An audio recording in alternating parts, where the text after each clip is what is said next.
Fils et filles du bon Dieu, Molo Samba de grâce et de bénédiction tout un chacun de vous. En ce lundi 9e semaine du temps ordinaire année liturgique B où nous faisons mémoire de Saint Charles Lwanga et ses compagnons martyrs. Bonne fête à toutes les paroisses qui portent ce nom Saint Charles Lwanga, fils et filles du bon Dieu. Aujourd'hui, nous devons découvrir une fois de plus la grandeur de Dieu à travers ces textes liturgiques. D'abord, la première lecture, seconde lettre de Saint Pierre, le chapitre 1, versets 2 à 7. Puis, le psaume 90. Enfin, l'évangile d'aujourd'hui, Marc, le chapitre 12, le 12 premier verset. Fils et filles du bon Dieu. D'abord, dans la première lecture, le tourne autour du portrait du chrétien. Vivant de la vie même de Dieu, le croyant doit mettre en valeur le don qu'il a reçu du Sauveur Jésus. Non seulement il aimera comme le Christ a aimé, mais il pratiquera toutes les vertus sans lesquelles l'amour ne peut s'exercer parfaitement. Le chrétien, c'est celui-là qui vit selon la grâce et la paix de Dieu. La grâce, c'est le don de la bienveillance divine. La paix, c'est le sentiment de plénitude qui nous habite quand nous sommes en amitié avec Dieu et avec nos frères et sœurs. Fils et filles du bon Dieu, c'était un souhait habituel des premiers chrétiens. Dieu est à l'origine de la grâce et de la paix. L'homme qui s'est laissé investir par Dieu est un homme que rien ne peut abattre ou même troubler. Sa paix intérieure est au-delà de tous les remous qui pourraient nous séparer de l'amour de Dieu, nous dira Romains le chapitre 8, verset 35. Oui, il y a deux choses dans notre vie, la vie et la piété. Nous n'avons pas beaucoup d'habitude de lier ces deux mots. Le mot piété à l'époque, c'était la vénération, le respect, l'amour filial et sacré. Valeur toujours nécessaire à la vie. La grande redécouverte des années à venir sera sans doute, après les gâchis et les manques de respect, une nouvelle vénération pour tout ce qui est naturel. Une nouvelle relation avec Dieu, oui, dans notre vie. L'humanité technique est en train de découvrir la notion de pollution, la corruption des équilibres vitaux. Au même moment, la corruption morale semble s'accentuer dans l'humanité elle-même. Pierre affirme ici que l'homme peut échapper à la corruption et que cela ne fait pas la participation de l'homme à la nature divine. Il peut s'écarter de cela. S'il accepte le Seigneur, cet homme-là, c'est celui-là qui vit de Dieu, parce que Dieu vit en lui. Fils et fille du bon Dieu, ouvre ton cœur pour recevoir cette grâce extraordinaire. Dans l'évangile de ce matin, le thème tourne autour de la mort du Fils de Dieu et le salut des hommes.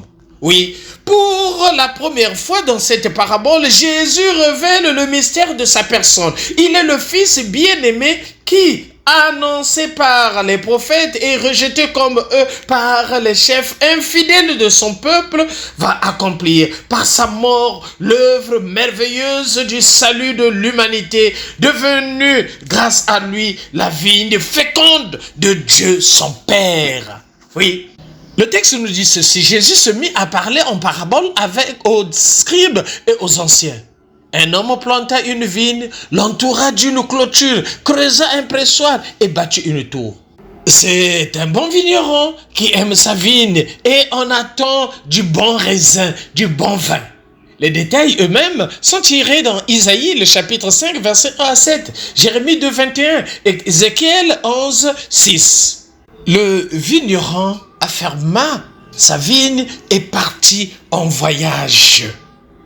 Oui, le moment venu, il envoie son serviteur auprès des vignerons pour se faire remettre par ceux-ci ce qui lui revenait du produit de la vigne. Mais les vignerons se saisirent du serviteur, le frappèrent et le revoyèrent sans rien lui donner.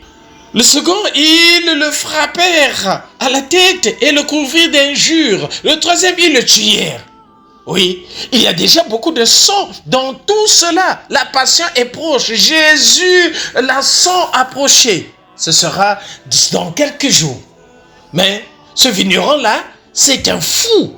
On n'a pas idée de continuer à envoyer d'autres serviteurs quand tous les premiers sont revenus abîmés ou ne sont pas revenus. Non, le récit de Jésus n'est pas vraisemblable au sens propre. Mais Dieu, oui, Dieu a cette patience-là, cette persévérance-là, cette folie-là. Parce qu'il croit à notre conversion. Il croit à ta conversion. Voilà pourquoi Dieu est patient avec toi. Il t'aime. Il ne regarde pas ton état de péché. Il ne regarde pas parce que tu fais telle ou telle chose. Il t'aime. Mais il t'invite à la conversion. Oui, fils et fille du bon Dieu. Dans sa persévérance, il va envoyer son fils bien-aimé. Il l'envoya vers eux. C'est de plus en plus invraisemblable. Mais c'est ainsi. L'adjectif bien-aimé n'est pas là par hasard. C'est toujours l'épithète qui est utilisé quand une voix céleste dit l'identité de Jésus. Au baptême, à la transfiguration, dans Marc le chapitre 1, verset 11, Marc le chapitre 9, verset 7. Le salut est une œuvre d'amour. Dieu aime sa vigne, son humanité, son fils bien-aimé. Dieu aime chacun de nous malgré ce que nous faisons. Il nous aime, voilà pourquoi il veut que nous puissions changer de cœur, changer de vue, changer notre manière d'être, notre manière de faire. Fils et filles du bon Dieu. Oui, Dieu veut le salut de tout un chacun de nous. Dieu veut ton salut, mon salut. À nous de faire des efforts. Mettons la parole de Dieu en pratique. Ne nous contentons pas seulement à l'écouter, fils et filles du bon Dieu.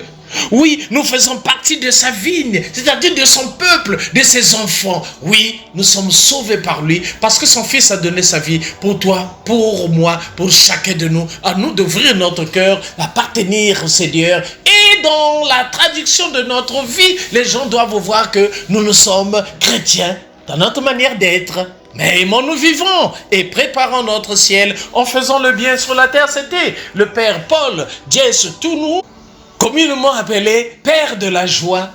Nous sommes à la paroisse Saint-Michel de Kémo, mais c'est Saint-Michel de la gloire. Dans l'archidiocèse de Libreville, c'est au Gabon. Sainte journée de grâce et de bénédiction, n'oublions pas. Kipé, Yayo et Tokos de bénédiction en tout un chacun de vous. Merci Seigneur.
Qui